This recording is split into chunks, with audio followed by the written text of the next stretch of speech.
അപ്പോൾ ഒരു stock air filter ഉള്ള ഒരു ബൈക്കിൽ പെർഫോമൻസ് എക്സോസ്റ്റ് യൂസ് ചെയ്യുന്നതിൽ എന്തെങ്കിലും കുഴപ്പമുണ്ടോ, അല്ലെങ്കിൽ എഞ്ചിനിൽ എന്തെങ്കിലും വ്യത്യാസം വരുമോ? നമുക്ക് ഡീറ്റെയിൽ ആയിട്ട് നോക്കാം.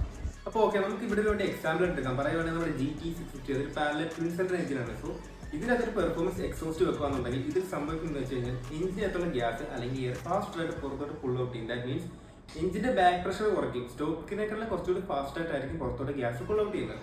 സോ അതുകൊണ്ട് തന്നെ എഞ്ചിന് കുറച്ചുകൂടി നല്ലതായിട്ട് ഫ്യൂൽ ബേൺ ചെയ്യാൻ പറ്റും. ഇവിടെ വരുന്ന പ്രശ്നം എന്താണെന്ന് വെച്ച് കഴിഞ്ഞാൽ ഞാൻ ആദ്യമേ പറഞ്ഞു, മീൻസ് എഞ്ചിന്റെ അകത്തുള്ള ഗ്യാസ് അല്ലെങ്കിൽ എയർ ഫാസ്റ്റ് ആയിട്ട് പുറത്തോട്ട് പുൾ ഔട്ട് ചെയ്യും. സോ അതിനനുസരിച്ചുള്ള എയർ എഞ്ചിന്റെ അകത്തും എത്തണം. ദാറ്റ് മീൻസ് സ്റ്റോക്ക് എയർ ഫിൽറ്ററിന് അതിനോട് സാധിക്കില്ല. സോ ഇവിടെയാണ് പെർഫോമൻസ് എയർ ഫിൽറ്ററിന്റെ ഉപയോഗം വരുന്നത്.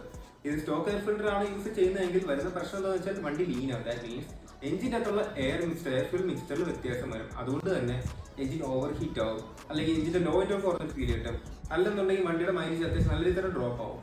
സോ മൊത്തത്തിൽ ഒറ്റ ലൈനായിട്ട് പറയുകയാണെന്നുണ്ടെങ്കിൽ നിങ്ങളിപ്പോൾ ഒരു പെർഫോമൻസ് എക്സോസ്റ്റ് യൂസ് ചെയ്യുന്നുണ്ടെങ്കിൽ പെർഫോമൻസ് എയർ ഫിൽറ്റർ മസ്റ്റ് ആണ്, അല്ലെങ്കിൽ റെക്കമെൻഡ് ആണ്. കാരണം ഓവറോൾ നമ്മുടെ എഞ്ചിന്റെ ഹെൽത്ത് ഇംപ്രൂവ് ചെയ്യാൻ പറ്റും, ത്രോട്ടിൽ റെസ്പോൺസ് ഇംപ്രൂവ് ചെയ്യാൻ പറ്റും, ഫ്യൂൽ എഫിഷ്യൻസി ഇംപ്രൂവ് ആവും, അതുപോലെ എഞ്ചിന്റെ ഹീറ്റ് കുറയ്ക്കാൻ പറ്റും. And the main thing is വണ്ടിയുടെ എഞ്ചിൻ ലീഡ് ആവും. അത് മാത്രമല്ല പെർഫോമൻസ് ഇൻക്രീസ് ചെയ്യാൻ പറ്റും. അപ്പോൾ ഞാൻ മൊത്തത്തിലൊന്ന് പറയുകയാണെന്നുണ്ടെങ്കിൽ നിങ്ങൾക്ക് ഇപ്പോൾ സൗണ്ട് മാത്രം മതി എന്നുണ്ടെങ്കിൽ എക്സോസ്റ്റ് വെക്കാം. അല്ല, നിങ്ങൾ എഞ്ചിൻ ഹെൽത്തിൽ ഇമ്പോർട്ടൻസ് കൊടുക്കുന്നവരാണെങ്കിൽ അതിന്റെ കൂടെ നിങ്ങൾ എയർ ഫിൽറ്റർ ചേഞ്ച് ചെയ്യുന്നത് നന്നായിരിക്കും. ഇനിയിപ്പോൾ നിങ്ങളുടെ ഉദ്ദേശം പ്രോപ്പർ പെർഫോമൻസ് ആണെന്നുണ്ടെങ്കിൽ ഇതിന്റെ കൂട്ടത്തിൽ ഈസിയും കൂടെ റീമാപ്പ് ചെയ്യുക. And thanks for watching. See you next video.